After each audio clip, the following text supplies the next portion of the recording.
Ladies and gentlemen, good evening and welcome to tonight's edition of Cage Side with Christopher James right here at the Christopher James Cage Side studio. We're getting ready to do a little party thing for you, man. Want to let you know Island Fight 63, July 25th, Pensacola, Florida.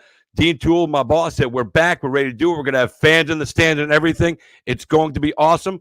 But tonight, I have the honor and the privilege of talking to the number 3 heavyweight in the world. He is the man himself. He is a future champion. I believe that all right here in my heart. So we're going to bring him in right now. He's been on the show with us numerous times. I'm a big fan, besides a journalist. So please welcome to the show the man himself, one and only Curtis Razor Blaydes. Thanks for having me back on the show, man. Always a pleasure to have you, boss. How you doing? Hey, are your headphones? I'm good. Are your headphones? Are you hearing me in your headphones? Yeah, there's like a delay. There's an echo. Move, and then I hear the voice. Yeah, there's an echo. Want me to take the headphones out? Take your headphones off. I think we might be better off without them. All right, so there we go. You can still hear me? Can you hear me? No, I can't hear you. Oh, man. That's strange. Hello. All right, listen. Hold on. You're gonna get a 1 second. Hello. Hello. I hear you. Hold on. 1 second. I don't know if you can hear me, but I can't hear you. Sorry.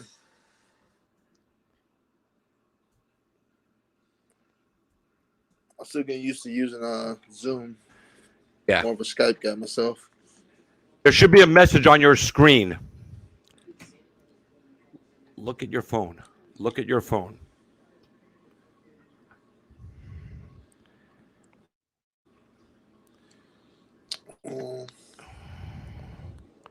I don't know.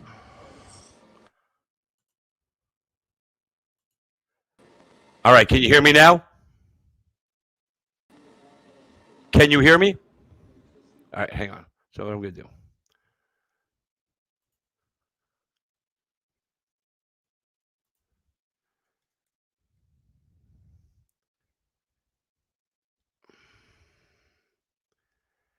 Hang on a second, guys. We have a little technical difficulty. I'm going to fix that right now.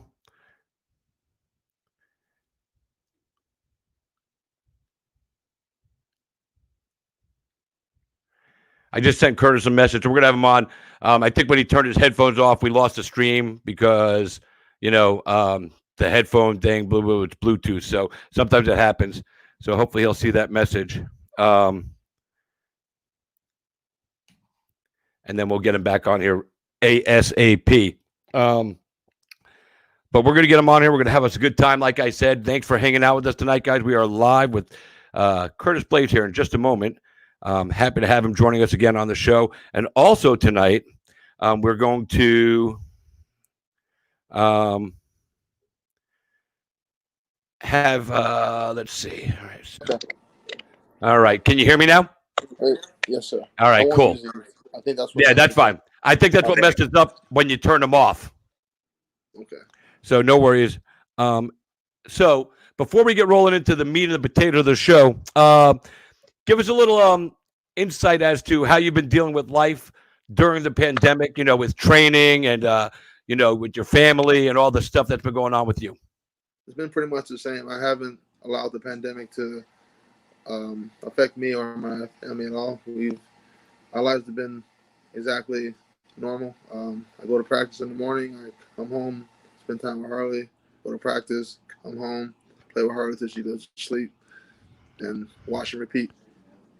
Simple and easy. That's the way it goes, man. So you're settling into the dad life, man. How's being a dad? Is it everything you expected, or is it so much more? I had no expectations, so that's pretty much how I go into everything. Like how I go into my fights, how I go into a meeting with someone new. I just like Harley's someone new. I just have to meet. So it's been enjoyable, and I guess that is one thing I expected. I do enjoy like watching her learn how to use objects and just growing up, it's been fun. So you said you like watching her grow up and learn how to use things. What is she doing now that impresses you the most, at the young age she's at? I like watching her. She's almost mastered the use of her iPad. She's able to pick her own her next episode. Like when the episode ends, she used to hand it to me to pick one, but now she just swipes and presses play. I can't even use an iPad. That's pretty. She's like 2, right? She'll be there in like a couple weeks, about a month. So I don't remember which fight it was, but you had her at a fight. One of your last fights, last one or the one before that. Do you think she understood what was going on, and how did that make you feel knowing? How did that make you feel knowing she was in the audience? Even though she might not get it all, but that you could go hug her right after the fight after you beat somebody up. I mean, honestly, not to sound heartless, but I kind of just forgot. Like once you make the law, you can't be distracted by anything. So I'm not thinking about my dad. I'm not thinking about my mom, my daughter. I was thinking about Junior that night, and that's why I was able to have the success I had because I was locked in. Yeah, and after the fight, though, you go see her. Was that a cool moment for you? Like going, I just finished my job. I finished up my shift, if you will, and I get to go hug my little girl. Yeah, it was a cool experience. I mean, we won't make it a regular thing because, like I said, it's a little bit of a distraction because don't want to be thinking about other things. I don't want to be thinking about anything else besides the guy I have to go fight because I'd hate to have her there and then get like head kicked or kneed and then lose. That would kind of defeat the purpose.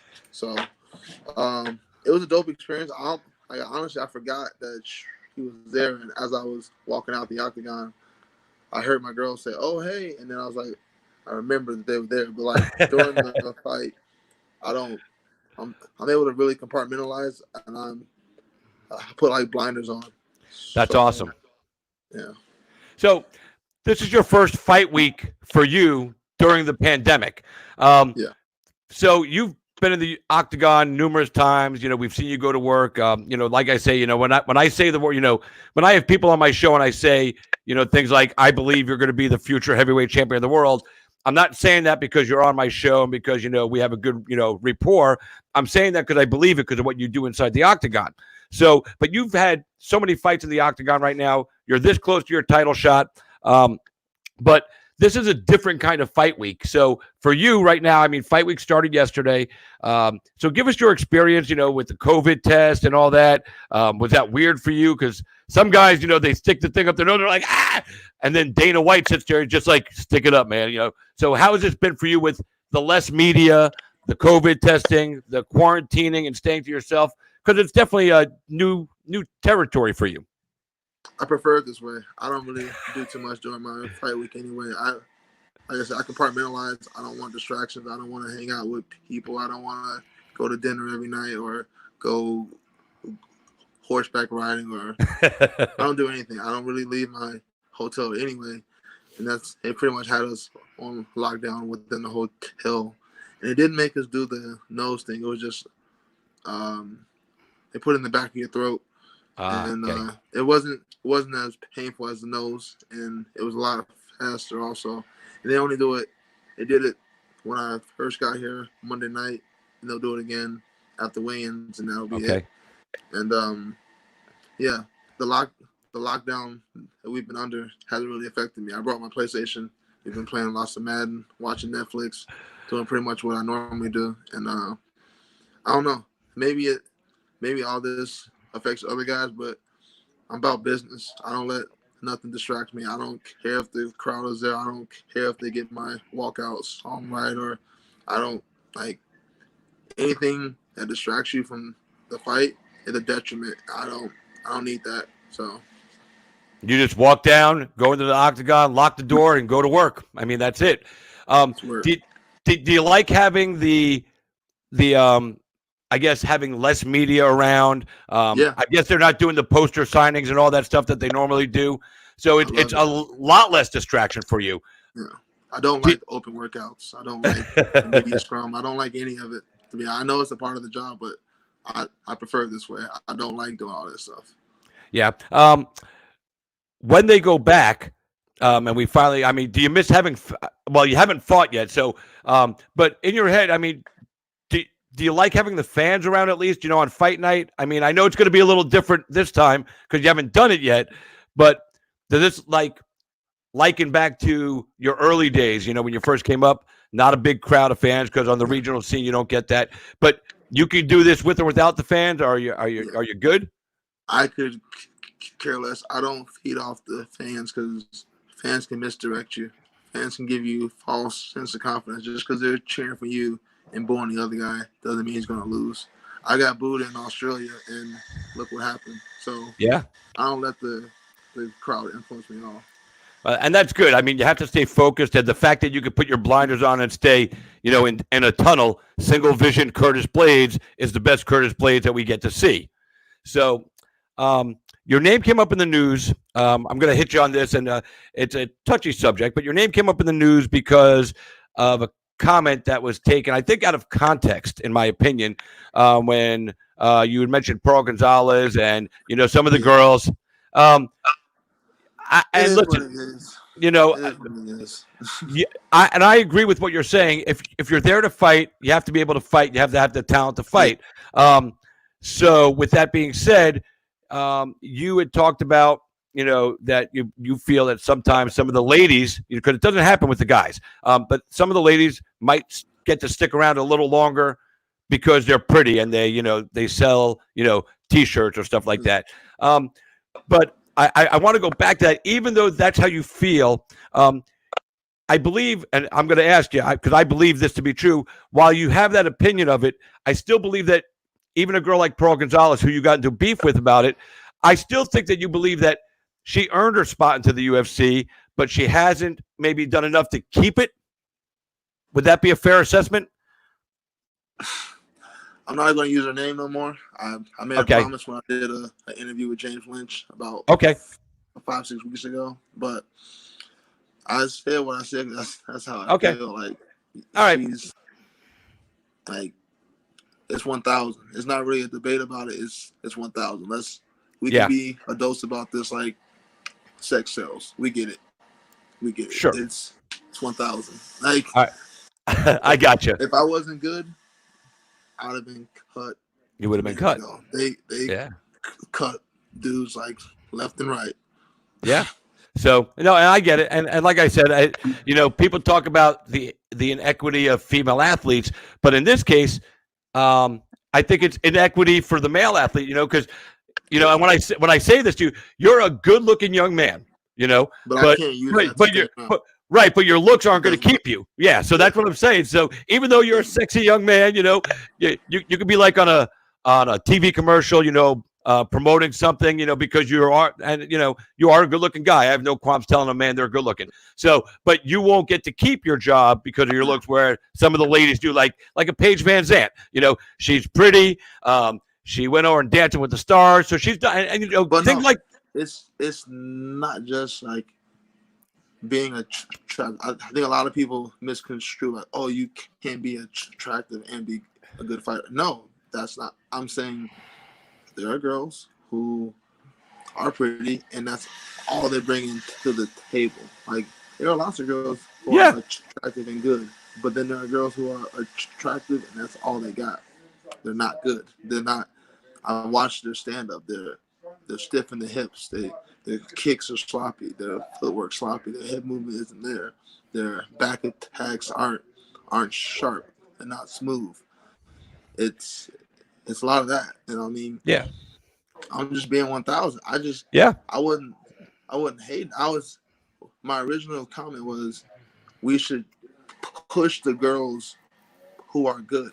That's all I was saying. Like, I want to see the best of the best, and not just the hottest of the hottest. Because to me, I don't watch fighting to see girls in skimpy outfits. That's not what I'm watching. I'm watching you because I want to see high level fighting. So I don't care if you're a 2 or a 10. I want to see can you throw a 1-2 calf kick correctly? That's what I want to say. I don't care if you have A cups or D cups. I don't care if your butt's nice or if it's flat.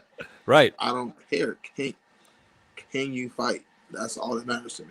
Yeah, and I want to say, you said you're not going to mention her name, but the girl we mentioned, I did mention, I've watched her because she came up through the XFC, a promotion I worked for, and I totally agree with your assessment about her. And then we're going to move on from this, but I agree with what you said. She hasn't evolved. She's doing the same thing she was doing 6-7 years ago, and that's not what you're supposed to do as a fighter. So, but we're going to move on from that topic because, I'm sorry if I brought it up because I know it's a thing, but I wanted to ask you about it because I believe that some people misconstrued you, and they think that you're hating on lady fighters, and that's not the case. You respect women fighters, I know you do. Yeah. The ones that go out there and fight, like you said. So, but we're going to roll on because I just wanted to ask you about that. I wanted to make sure people understood your opinion because I didn't want them to say like Curtis is a woman hater because Curtis is the farthest from a woman hater.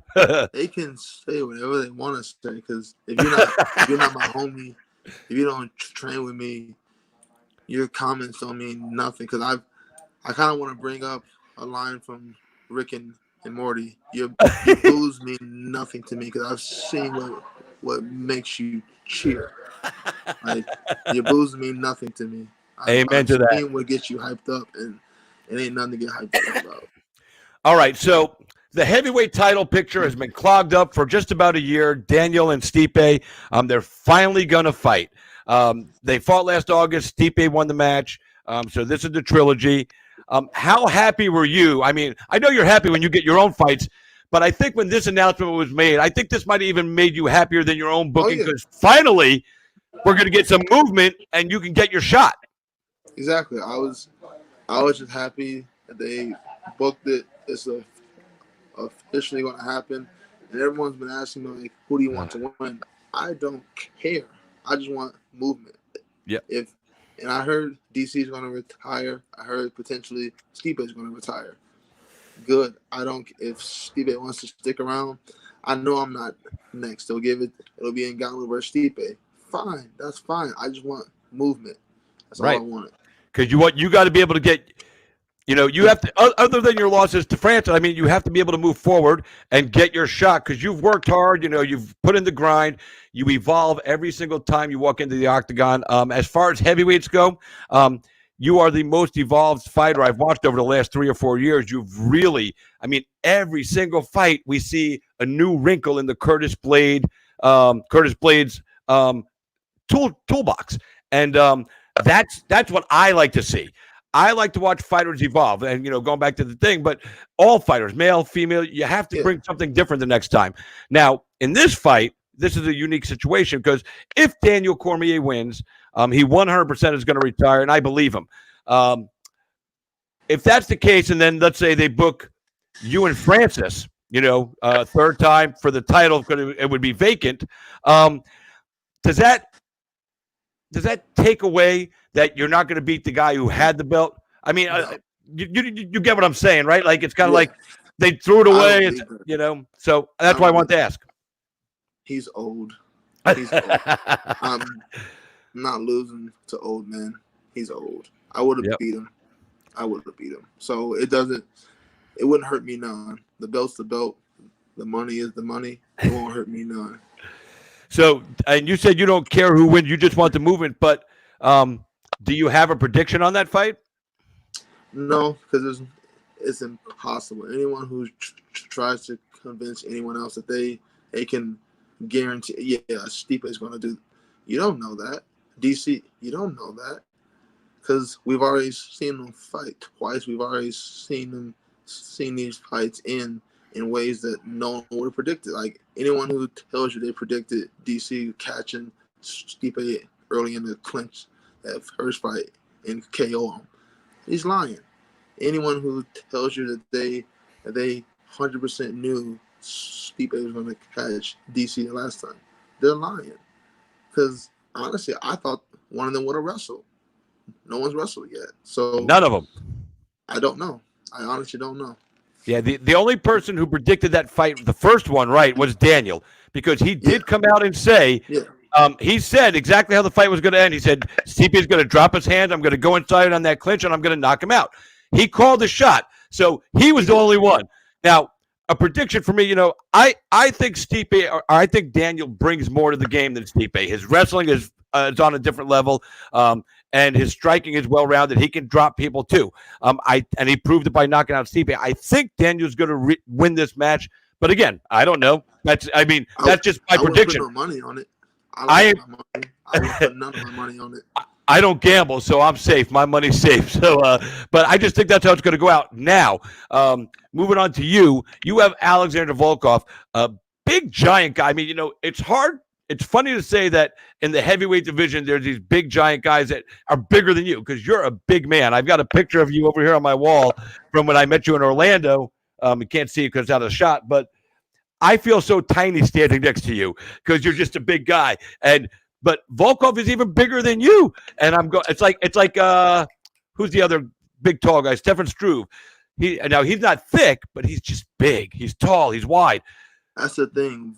Volkov's tall and lean, but he's not big. I'm big. He's not big. He's just tall and lean. He's 6'7", 240, 245. In order for me to consider him big, he'd have to come into that cage at 6'7", 280. That's a big man. Yeah, that is a big man. 240 is kind of lean. He's lean. Yeah. Is this going to be the tallest, probably longest, rangiest guy that you fought? I don't remember every opponent. He's not the longest. Ngannou's arms are longer. That's right, yeah. Volkov reaches 80 inches equally. Yep. So when you fight a tall guy, I'm sure in the practice room, you're bringing in some guys that are taller than you to work with. Does it really change anything that Curtis Blaydes does? No. I'm going to pressure. I'm going to high-low. I want to pump fake. I want to put my jab in his face, make him put those hands up, get to his hips. If he doesn't put his hands up, I'm gonna bring the cross behind the jab. Yeah, it's a very simple game plan. Move, get off the tracks. I don't want to be a stationary target for his teeps and whatnot. Pressure him so I put his back heel on the black line, which will be easier because this is a much smaller cage. And when guys get pressure like that, they make mistakes. They start panicking. And they lose half their offense. When your butt's on the cage, half your offense is gone. It's a lot easier to read, and you become a stationary target. Stationary targets are a lot easier for me to get to. Yeah, and with to me, a big guy like that, when you pressure him up against the cage panel, and you put your head, up under his chin, and you really drive in, because your strength, and I've watched, I look at little details in your fights, in every fight, but in yours in particular, I was watching when you do get a guy up against the cage, and everybody's supposed to do it this way. They're supposed to really, plant your feet and kind of drive and put your pressure in. You have I can't explain, in technical terms, but the way you lay your feet onto the octagon and the way your hips turn as you drive, I see so much strength just being generated from here that I don't see from other guys. And I don't know if that's a natural ability you have or it's something you've just worked on. Because, I mean, I see DC put guys against the cage panel. I've seen other guys but there's something different. I can almost see like guys stand there and make a flex, they make their muscle. I can almost see your hips flexing like muscular. It's a weird thing. I've never noticed it. Yeah, I've never noticed that on somebody else. That's why the high-low worked on Junior, because it doesn't take a whole lot for me to explode into you. Just that right there. That could be a jab or that could be a double leg. You don't know. That's why I use jabs and crosses and movement as a smoke screens. That way it all looks the same. I want to be like a receiver. I don't want you to know, am I running the slant route? Am I running the go route? Am I running the comeback? Am I running the in route? Am I running the out route? It all looks the same. Yeah, that's like I said, man, and that's the evolution of Curtis Blaydes. Every single fight you're bringing things and you're changing it up, and you're very deceptive now. It's hard to see what's coming. Yeah. Even from watching from the couch, I can't imagine your opponent what they're seeing because I don't have that POV. Maybe one day they'll plant the contact lens in an eye or something where we can see somebody's point of view, because that would be interesting to see. That would be interesting. what they're missing. Like for like let's say like a guy like you, let's say we had a POV from your eyesight when you fought Francis or when you fought anybody, and you want to go back and look at your mistake. The best way to see where you missed would be that would be cool. I don't know if they can ever do it. I talked one day about trying to put a camera in the glove, but I think it would be too detrimental to the fighter. Yeah. I'm going to come up with a way, but if you can make that happen, you'll be rich. Yeah. Well, I might need some financial backing, so you might have to be my business partner after you get that from winning the title. I got a little extra. We'll see. Yeah. Well, that's all right, man. Well, listen, let me ask you this.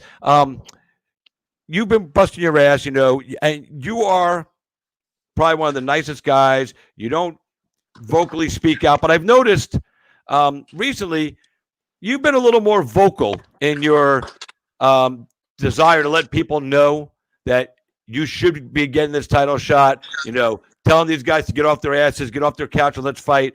Are we going to see a little more Curtis Blaydes vocalness? Or because I think we've talked about this once before, the closed mouth don't get fed. And you got to get out there. Like, you don't have to be an asshole. I mean, I'm not going to go Kobe. I'm not going to go Connor. I'm not even. No. I'm never going to disrespect people. I'm going to say what I feel is right. I don't think it's right they were holding up the divisions. So I spoke on that. I'm not going to waste my voice because I don't speak much. But when I do speak, it holds value. So if there's something I feel is wrong and that I can speak on it and I might positively just change it, I'm going to speak on it. Yeah. I don't know what the next thing might be, but yeah. Hey, guys, you're watching Cage Time with Christopher James. We are live with UFC Heavyweight number 3 ranked in the world. Curtis Razor Blaydes. He's taking on Alexander Volkov this Saturday night at the UFC Apex at UFC Vegas. The UFC is back. Curtis Blaydes is back. You get this win, like when you believe you will. So you get this win. They have the title fight. Boom. What's next? You said that they're probably, if Stipe wins, they'll probably give Francis a shot ahead. But you're just happy with the movement. But where do you see how many fights after Volkov should it be before you get a shot? Do you sit and wait after you beat Volkov? Because at that point, I think you've beaten everybody that you had to beat to get there again. I think after this fight, I doubt I'll have to do another one. Like I said, in my head, I view it as most likely they're both going to retire and I'll be next. But if not, it'll be Ngannou versus Stipe next. And then I'll just wait. I'll have enough money. I'm not in a rush. There's no need to fight anyone else just for the sake of putting on a fight. That's not my job. My job is to take the quickest path to the title. Quickest path to least resistance and the most money. Mm-hmm. That's interesting because if Ngannou fights Stipe next, you'll be sitting probably till the end of the year, beginning of next year. I was trying to figure out how to work this in because I wanted to ask you about it. So let's say it works out the way you say. You beat Volkov, Stipe beats DC. They fight later on down the road toward the end of the year. You're next in line. But what if in that time, John Jones and Dana White mend their fences, and John Jones says, all right, since Francis is booked, give me the next best heavyweight out there. Is it a John Jones big money fight something you would do before the title or after? They'd have to give me $1 million. I'm not just taking that for my current contract of 90 and 90. That's not going to work for me. So amen. If they want to give me like $1 million, yeah, I'm down, but I highly doubt that. So that would be awesome. Hey, you never know, man. Maybe the idea just went out there and Dana White heard it. Goes, all right, I'll give Curtis $1 million. All right. Well, listen. Just so since we brought it up here, if you get a fight with John Jones and you get $1 million, I want a 1% finder's fee. That's all. If that really happens, oh man, I will honor that. But I think if anyone's going to get that one, it would go to Ngannou because I don't move like Anna used to say about Diaz. I don't move the needle. The casuals don't like me. Casuals love John. Casuals love Ngannou. That's the money fight. I'm a realist. That's the money fight. And I respect that you're realist because, I mean, Francis has these big, glorious knockouts. Everybody loves the knockout. In baseball, everybody loves the home run, the long ball. Exactly. So, it's cool. It's cool, yeah. But, if let's say the John Jones fight happened, would you treat that any differently than fighting a guy like Volkov? I mean, John Jones has got 84-inch reach, so he's longer. But height-wise, I think you're the same height. So would you treat that any different because of who he is, or you just go, just another motherfucker in front of me? He wouldn't have the power to scare me. He wouldn't have the power to make me go back. So I would make him go back, and I would get him on the cage, and I would wrestle. And we'd go on the ground, and I would look for position, look the elbow.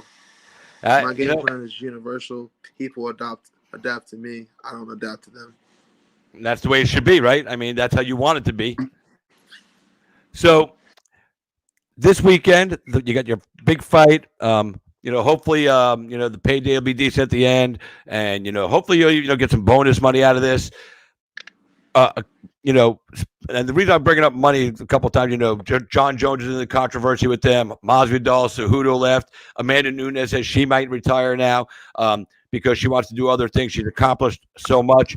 But she also said, I heard an interview down South Florida that was on the radio, that money-wise as well. You just brought up something that, your current contract, 90, whatever it is. And, for you to take a big money fight against, a decorated champion like Jones, $1 million minimum payday. Plus, you'd also have to get pay-per-view points because that would be fair. It's the main event, But how many fights do you have left under this current contract right now? This will be number 6 out of 8. Out of 8. So do you think at this point, usually when you have like a little time, like in baseball or football, you have like, you're going into your final season. So for fighters, it's a little different. You're going into your final 2 fights after this one. Is this the time that you go to the table and start renegotiating with your management and saying, hey, look, I'm doing this, this, and this. I'm number 3. I leave it up to my management because to me, the real money is when you have the belt. When you have the belt, you have the leverage, you get the money. There's no point in me squabbling without the belt. Like when you have the belt, like if I was John or Henry or Amanda, yeah, you can squabble because you have the leverage. I don't have the leverage. They don't need me. They could just release me. They don't need me, so I'm not going to squabble.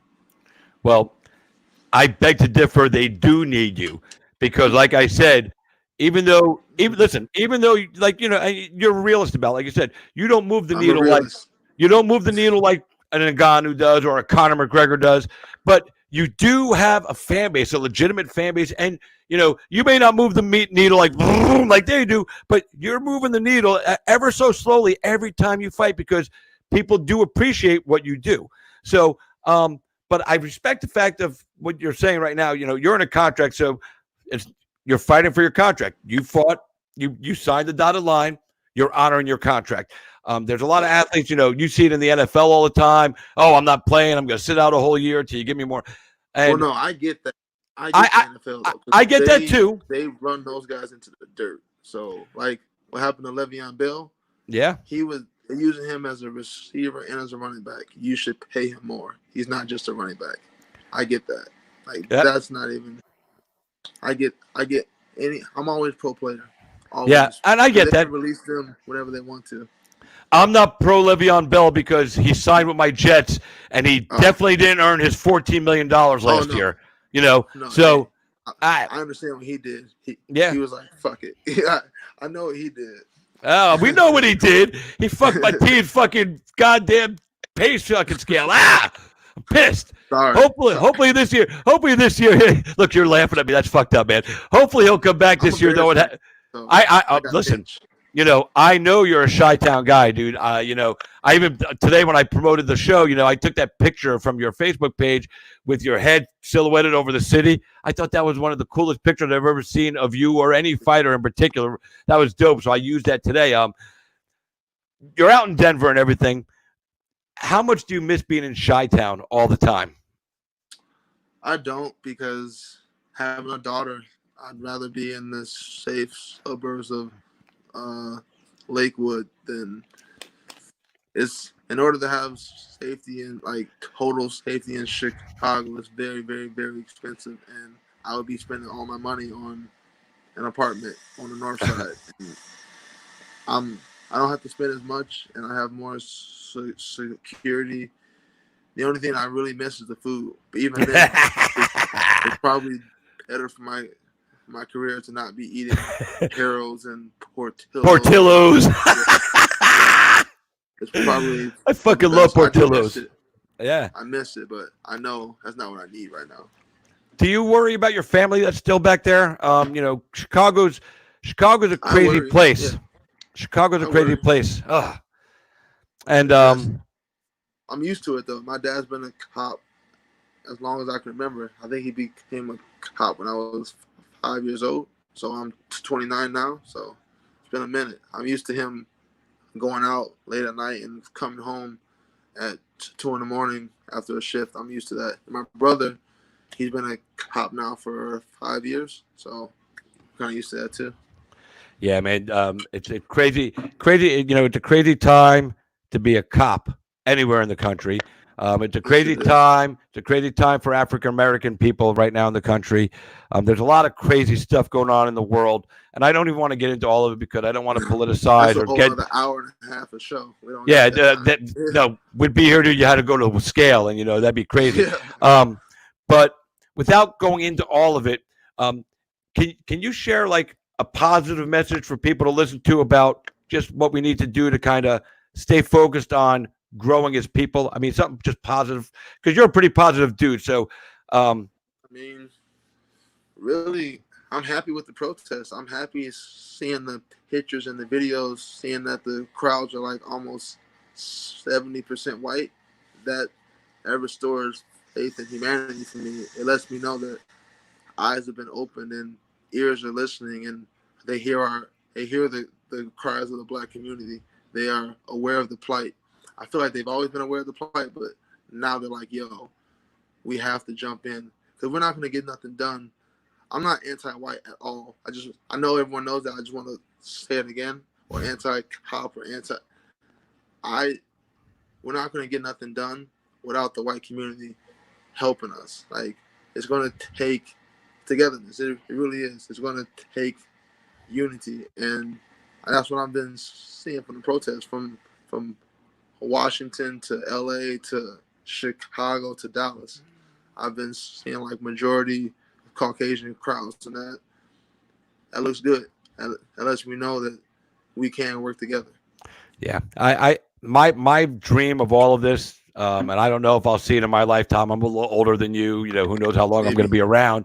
But for me, I don't want for me the dream that I want to see come into play as far as all this stuff goes is I don't want to hear about Black America or Mexican America or white America. I just want to hear about America. That's it. As all of us together. Yeah, I know. What's going to fix that? Acknowledgement. A lot of the white community, they want to turn a blind eye, and that builds resentment within the Black community. Like, I know you see this, but you don't want to address it. That makes me resent you, even though it's not your fault. Silence is just as bad. Like, if you see something, you hear something that's effed up, you hear somebody calling another Black person a monkey or something, you don't say nothing, like, you don't jump in on it, you don't add into it positively or negatively, it's just as bad. Like, you have to speak on that. You have to. When you hear that, I told one of my buddies back home in Chicago, he's hit me a meme, and we had one of my white boys from high school, we wrestled together, and he sent me a meme. We had a good talk about it. Like, I feel like I opened his eyes to some stuff, and he was like, you know what? Next time I hear something like that, I'm gonna speak up. That's what we really need. We need that. When you hear something, when you see something, you gotta speak up on it.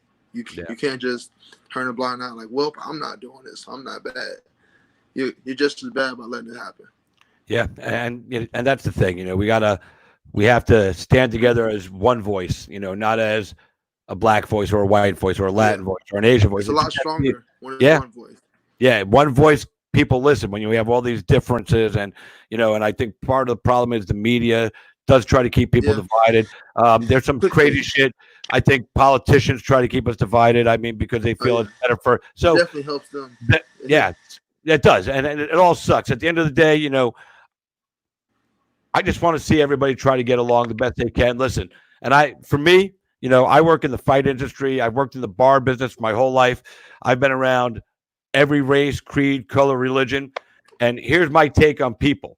I don't give a fuck about what you look like on the outside. I only care about how you are on the inside and how you treat me and others. That's it. That's it. Listen, people get so caught up in that stuff. And at the end of the day, we don't need to. I stand across from you. You're a man. You treat me with respect. I treat you with respect. You're a dick to me. I'm going to tell you, I'm going to be a dick to you. I mean, and being a dick doesn't mean you have to take it to a racist level like some people do. No. That's what kills me. Just be nice to each other. If I don't like Curtis Blaydes for whatever, if Curtis fucking stole my Portillo's hot dog when I wasn't looking, it's not a race thing. It's a fucking, he beat me too because he's hungry. It's a me thing. It's a me thing. I'm going to be like, damn you motherfucker, you ate my hot dog. I don't give a shit. And that would be fine. That would be fine. I deserve it. Of course it'd be fine. You deserve to eat my hot dog, or you deserve me to say, hey, motherfucker. The latter. I know, man. I know. Listen, I respect everything you do as a man, as a father, as a fighter, and as a human being on the face of this earth. I hope that you go out. Did you lose me there for a minute? Yeah, my manager just. I think I gotta call him back. All right, so real quick, like I say, so real quick, like I said, I respect you as a man, as a father, as a fighter, as a human being. Your work ethic, your dedication to this, and to staying a clean, respectable, honorable athlete. I wish there was more like you. With that being said, I know you got to dip out. I appreciate you taking the time. If you want to shout out your sponsors or anybody else right now, go ahead and take a moment, and then we'll get you out. Shout out to Manscaped. Shout out to Team Elevation. And if you want any of the Team Blaydes gear, you can find it at www.teamblades.com. The link is also on my Instagram, RazorBlades265. That's where you can also find the link if you want to purchase any of the gear and support. Thank you. Well, listen, guys, we're going to let him get out of here. He's got to go talk to his manager. Maybe his manager's going, hey, man, I just got you some more money. Hopefully that's the call. Well, listen, Curtis, good luck to you. We'll be watching Saturday night. As always, a pleasure to chat with you. Thank you for taking the time again. I'm digging this, that we keep doing this every periodic, because then when you become the heavyweight champion, you'll be the first heavyweight champion I ever have on my show, and that's going to be awesome. I'm not letting any heavyweight champion on until it's you. So fuck them all. Enjoy the rest of your night, man. Good luck with the rest of fight week. We'll see you Saturday night, man. Good luck. God bless, man. And Godspeed. Thank you. You too, man. All right. Peace. Good.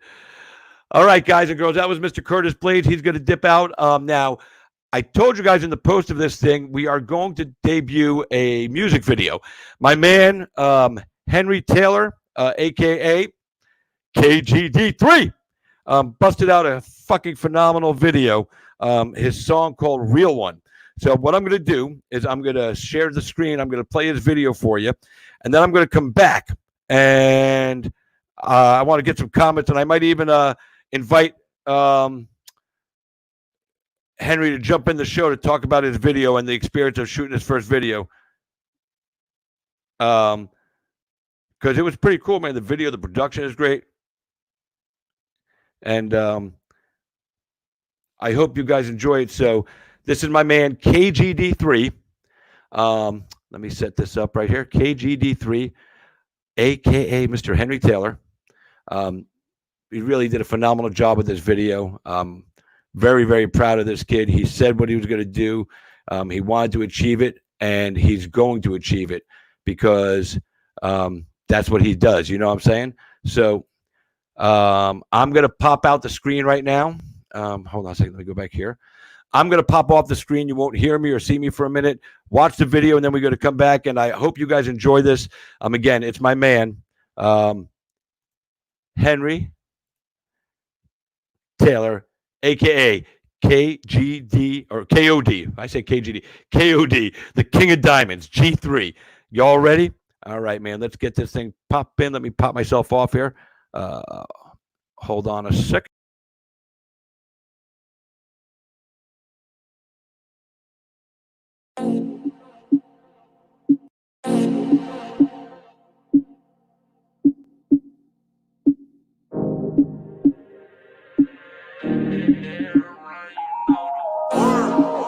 She just got her nails done, her hair and her makeup too. You could tell that she a real one, so don't you ever get the shit confused. Yeah, she's so bad. Chanel, what you smell when she walk past? And we all know she got her own bag. Everybody and their mama want a piece of that. You know she hold it down for a real one. Do what she gotta do to get the deal done. We always pop two cause we don't feel one. Yeah, we don't feel none of that. Bust down, she gon' let me bust down. Every time I come round. She gon' let me bust. And I just touched down, about to kick a field goal. I ain't got no time for you wretched assholes. Me and my baby, relationship goals. You big mad, yeah, you big mad. I can see it in your eyes. Praying for our downfall comes as no surprise. I'm not with other women and she's not with other guys. Out in the open with nothing to hide. We been getting loose on that potion. Her legs open up when I say open. She love it when I do it slow motion. She gon' let me bust down. She just got her nails done, her hair and her makeup too. You could tell that she a real one, so don't you ever get the shit confused. Yeah, she's so bad. Chanel, what you smell when she walk past? And we all know she got her own bag. Everybody and their mama want a piece of that. You know she hold it down for a real one. Do what she gotta do to get the deal done. We always pop two cause we don't feel one. Yeah, we don't feel none of that. Bust down, she gon' let me bust down. Every time I come round. She gon' let me bust. And I just touched down, about to kick a field goal. I ain't got no time for you wretched assholes. Me and my baby, relationship goals. You big mad. She said she wanna get to know the real me. If I open up, can you hear me? Type of girl to lock ideally. I'm infatuated, crazy with you. Ain't a clear path I see. And all around the map I be. I'm always coming back to see you. I'm infatuated, crazy with you. Back turned blinded like a wave came over. Man, they said that love is pain and the pain ain't over. Couldn't hide this shit with chains in the gray Range Rover. You can feel the shit weighing when it's hard to stay sober. She got tight grip on the list of my thoughts, like she's reading what I'm thinking when she's sitting across from me. Hesitant to give from what it's previously costed me. I'll probably do it subconsciously. I got my flights all booked, bags all packed. Took a little break, now I'm back on track. Came straight to you, know I'm back on that. Yeah, know I'm back on that. She just got her nails done, her hair and her makeup too. You could tell that she a real one, so don't you ever get the shit confused. Yeah, she's so bad. Chanel, what you smell when she walk past? And we all know she got her own bag. Everybody and their mama want a piece of that. You know she hold it down for a real one. Do what she gotta do to get the deal done. We always pop two cause we don't feel one.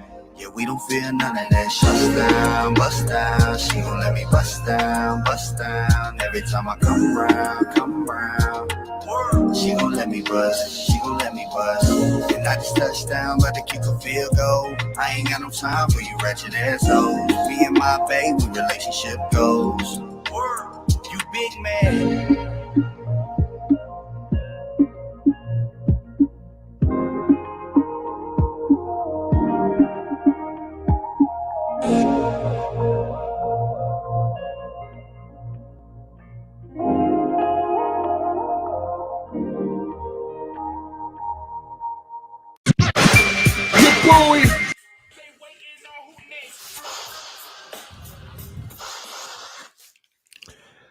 Hope you guys enjoyed that, man. That shit's just fire, bro. Straight fire. I actually, let me see. I'm gonna try to.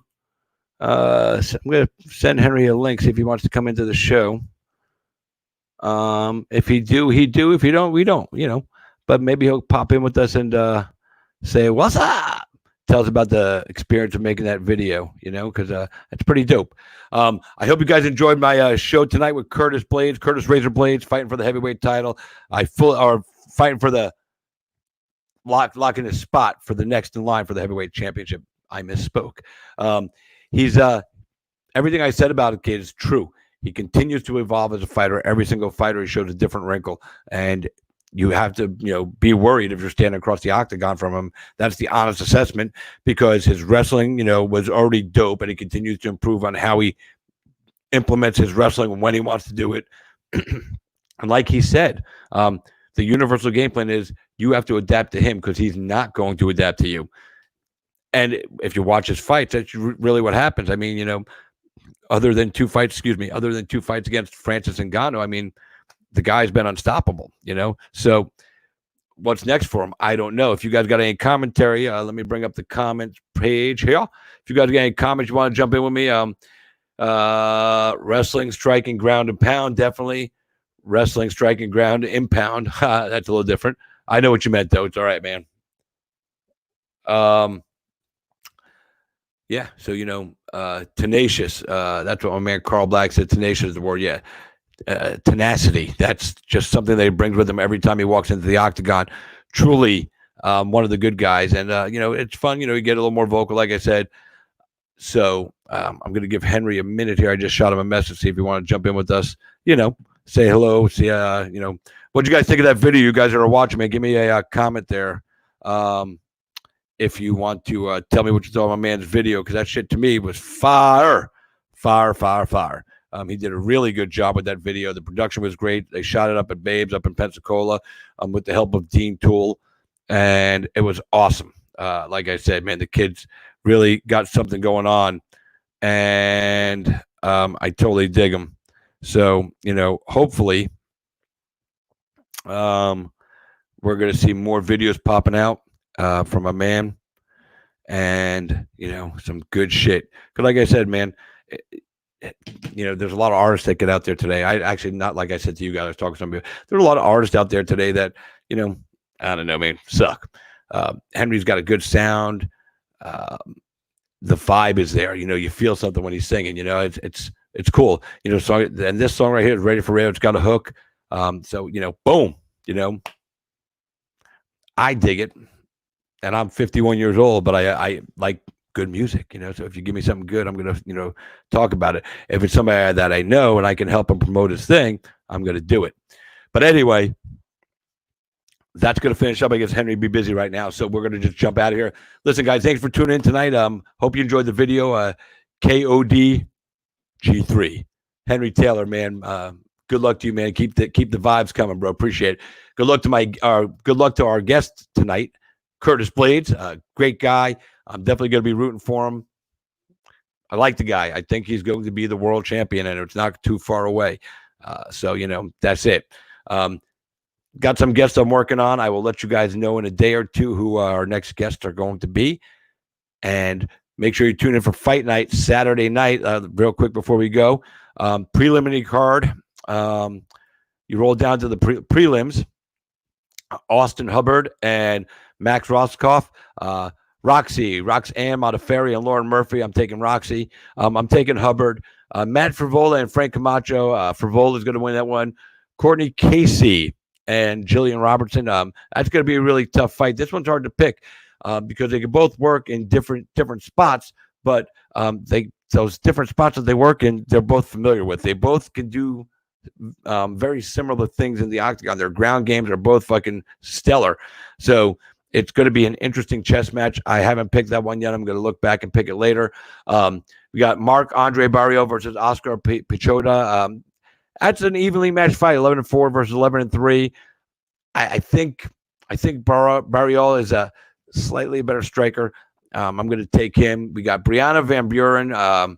This is a really big fight for Brianna Van Buren. She's 9-2. She's taking on the seasoned veteran Tisha Torres. It's just I can't even pick this one. The girl fights sometimes for me are harder to pick because a lot of the times the ladies are a lot more evenly matched than the guys. And I like that. I like that we have matchups that it's hard to pick who's going to win. I don't like when you look at a fight and go, this one, and we already know, we're right. So the Carpenter, Clay Guida, he's still here doing things, taking on Bobby Green. This is an interesting fight, to seasoned veterans. I'm taking Clay Guida. I just, he's like a fan favorite to me, like Cerrone. He's just that kind of fighter. Moving to the main card, a catchweight bout, Jim Miller against Roosevelt Roberts. I'm taking Roosevelt Roberts to win that fight. He's younger. He's hungry. Jim can't be, taken lightly. But I just think Roberts is going to bring a little more to Miller than Miller is going to bring to Roberts. Up next, we have a welterweight bout, Bilal Muhammad versus Lyman Good. I love everything about Lyman Good. His game is solid. Muhammad, he's been around. I think the advantage here goes to Good based on strength and striking. Muhammad, again, somebody not to be taken lightly. He can, hold his own. He can strike. He's got a solid ground game. But I think Lyman just has more in the tank and more ready to bring him. Raquel Pennington versus Marion Renault. Pennington, who is in a relationship with Tisha Torres. I can't remember if they've ever fought on a card together, but this is pretty dope. I'm taking Pennington to win. I think she's due for a big one, and I think she's going to be too much for Renault. I think she wants to prove to people that she's still a legitimate title contender, Pennington that is, and she needs to come back with a big win in this next fight. This fight right here, I love Josh Emmett and Shane Burgos. Wow. Featherweight action that is going to blow the roof off. This could potentially be fight of the night. Emmett's game is so solid right now. He's in a zone. And, Burgos lost one fight his whole career. He's been in a zone, The style matchup is cool. I think Burgos has a slight advantage on the ground, but it's almost negligible. Josh Emmett, powerful. He can work the ground. He's got a solid, submission game. Even matchup, but I'm taking Josh Emmett to win this one. And Curtis Blaydes and Alexander Volkov head the card. I already gave you guys my prediction and pick on this one. I don't think it will go the distance. I think Blaydes will finish him within 3 rounds, and that's going to be it. So I hope you guys, again, thanks for tuning in. I hope you guys enjoyed the fights this weekend. Don't forget, boys and girls, big important news besides all of this. Island Fights is back. Right here, baby. Oh, other side. Sorry. Island Fights, right here. Island Fights is back. Cage with Christopher James bringing it to you. Island Fights 63. It is coming your way. And oh my God, I am so excited. Back in action, July 25th. I can't wait to get into the ring and announce some fights. It's at the Haji Shrine. For you guys that know about the Haji Shrine, Pensacola, it's a great venue to host, fights. So we hope you guys come out. Get your tickets now. Go to the Island Fights Facebook page, Island Fights on Instagram. Check us out everywhere. Devin Adams, if you want to get on the card, reach out to Devin Adams. He's on my friends page. If you're not friends with him and you're trying to, book fights, for your fighters, and you're not friends with one of our matchmakers, Devin Adams, to hell, get your shit together. So that's it.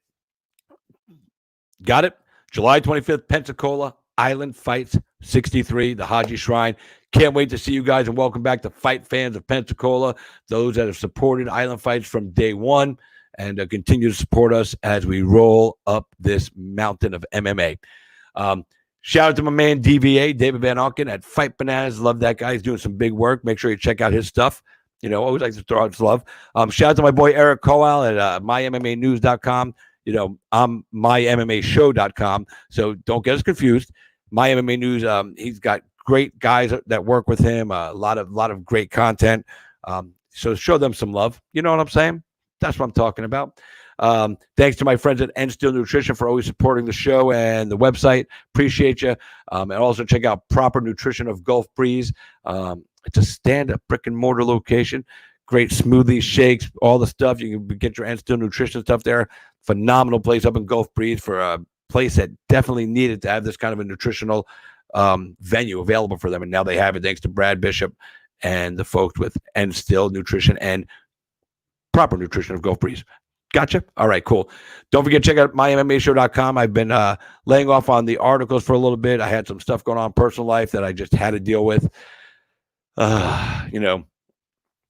Cars and this and that and the other thing and blah, blah, blah, blah, blah. Also, Shout out to Bird and Gonzalez, attorneys at law here in Tampa, Florida. They're good guys. Anthony Gonzalez Jr., he is a big supporter of the mixed martial arts community, and he's awesome. So if you need an attorney in there, go check him out. Bird and Gonzalez, Anthony Gonzalez Jr. Tell him Christopher James sent you. I don't get anything for it. He's not a paid sponsor of the show. He's not going to cut me off any money. I just try to, remember to support some local people that support us as a sport and as a life. So got to shout out those that do that on a regular basis. I'll be doing more of that on every episode. That's it, guys. Thanks for tuning in tonight. I am Christopher James. You guys have been Cage Side. As always, thanks for being a part of my life tonight, and you guys let me be a part of yours, man. I appreciate it more than you know. Until next time, we'll see you then. Peace. I'm Christopher James. Good night.